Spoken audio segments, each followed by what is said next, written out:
Hey, what's up? Kain tayo. Itong ulam ko, ano na isda dyan? Ayun pa isda, ayun yung Sabi paksil. ko 2:30. Sabi ko 2:30. Grabe, hindi pa makatulog. Samantalang nung ano pag nag-hilit na.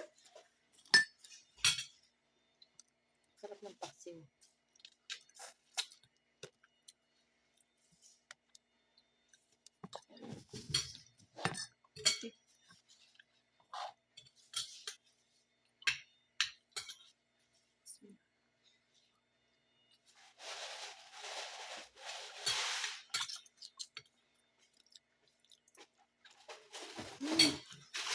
Sarap.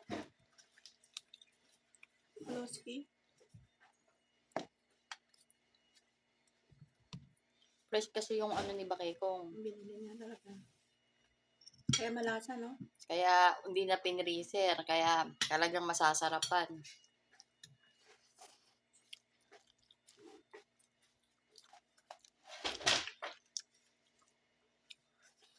Ano rin?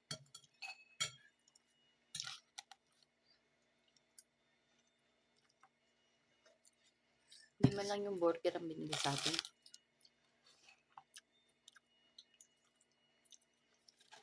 Piso lang yan. Yan.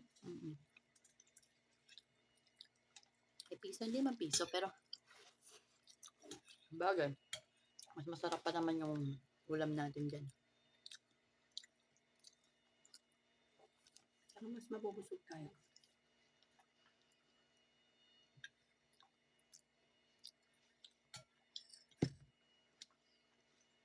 Pagdating ni Butanting, nagpa-BP sa akin. Galing ako dito, kumuha ng tubig eh. Pagtawag, Maria. Kat na ako. Nagpa-BP. Oh, normal. Nag-21/76. Pagod-pagod lang yun. Pati si Salmon na, kala ko naman, sabi ko, na-stress niya yung nanay niya.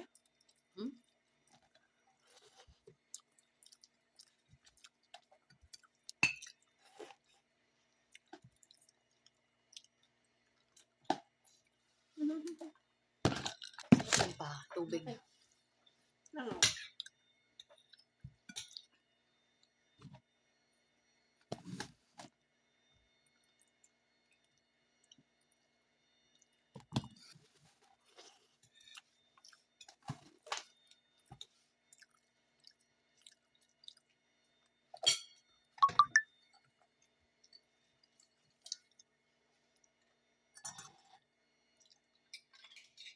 So sabihin pa niya, kainin gusto. Alam naman niyang Wala. isda yung ulam natin dahil binilin niya yan kahapon. Sabi niya, lutuin mo na lahat. Hanggang bukas.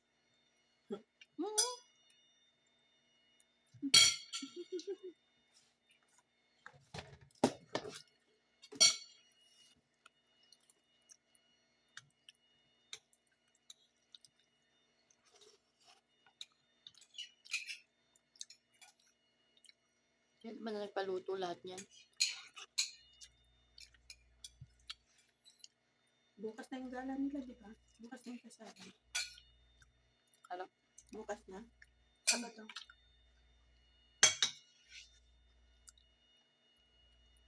Siguro mga na alis dito, mga na-stress. Depende. Ang kasalan nilang gano'n. Madre. Ano oras ba kasal dito, ate? Yung araw. Ang return dito, gabi na. Gabi na. Katulad nung kay Kalbo. Kay Kalbo, maaga kami umalis eh.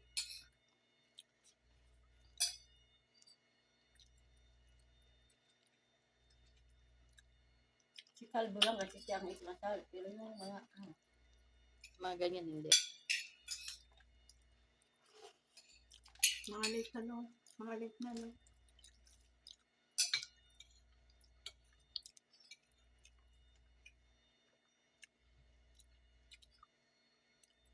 Yung sila YT, baka maaga yun.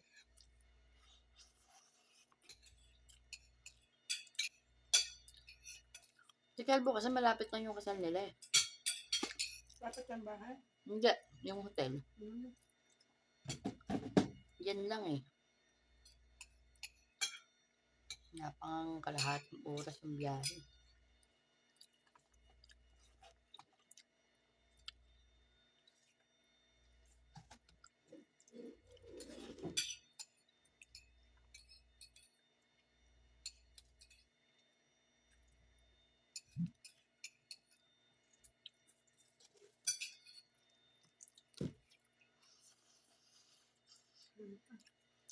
Sarap.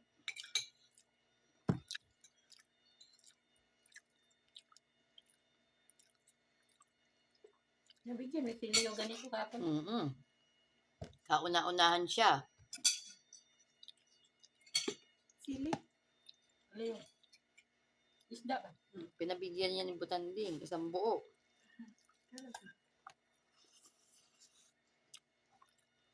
Hindi naman papayag na magbigay yan ng isda nila.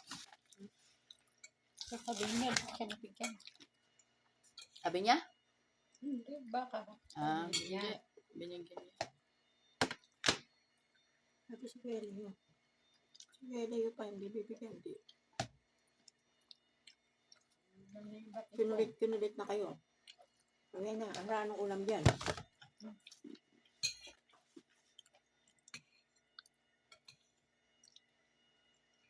Yung ano yan, mag-alis sa palengke, magtatanong, anong ulam?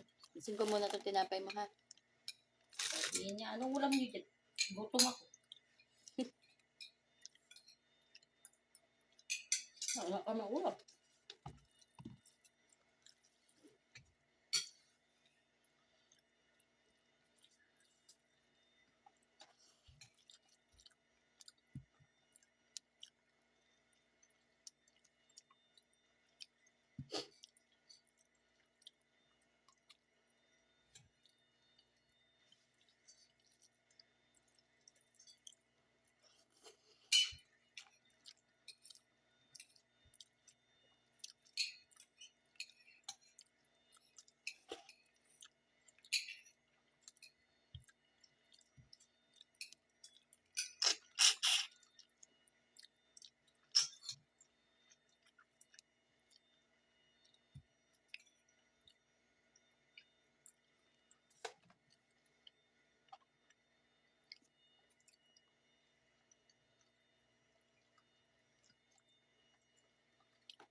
Hindi ako maglalaban ng damit.